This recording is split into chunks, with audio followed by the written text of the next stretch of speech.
আসসালামু আলাইকুম ভাই, এটা হলো আপনার এইচপি এলিটবুক 845 G7 এর সিরিজ, আর এটা হলো G8। এই দুইটা সিরিজের ভিতরে পার্থক্য যে দেখাতে বললেন, এই যে এটা হলো আপনার G7 সিরিজ। হ্যাঁ, এই দুইটার ভিতরে পার্থক্য কীরকম বা কীরকম ডিফারেন্স সেই জিনিসটা দেখাচ্ছি।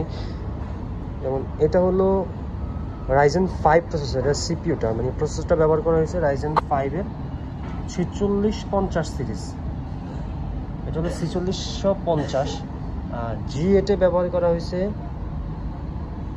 এটা Ryzen 5 দিয়ে আছে। হ্যাঁ, Ryzen 5 এর 5650 এই সিরিজটা, Ryzen 5 যেটা সেটা 5650। আর এটাতে কোর আছে হলো 6 কোর 12 থ্রেড 8 MB ক্যাচ। আর এটাতে থাকবে হলো এটা তো 6 কোর, যেটা Ryzen 5 দিয়ে, এটা হলো 6 কোর 12 থ্রেড আর এখানে 16 MB ক্যাচ। মানে হুবহু এই কোর ক্যাচ সেমই থাকবে G7 এর মতো, জাস্ট এই ক্যাচটা বেশি হবে।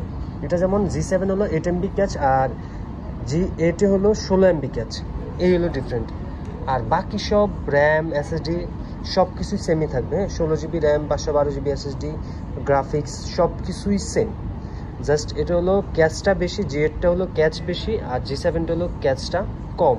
মানে G7 এর ডাবল ক্যাচ পাবেন হলো G8-এ। এই ক্যাচটা বিশেষ করে যখন আপনি কোনো কিছু ইনস্টল করবেন, ইনস্টলের যে পারফরমেন্সটা, তখন হলো ক্যাচটা ডিপেন্ড করবে এই দুটার ভিতরে।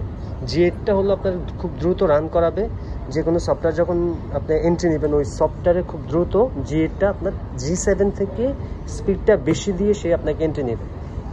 আর এটাতে হলো আপনার মানে ধারণ ক্ষমতা, যেমন আপনার ট্যাব যখন এক লগে 12 থেকে 13টা ট্যাব ওপেন করবেন, তখন হলো G8 এর পারফরমেন্সটা বেশি পাবেন। এই হলো ডিফারেন্ট।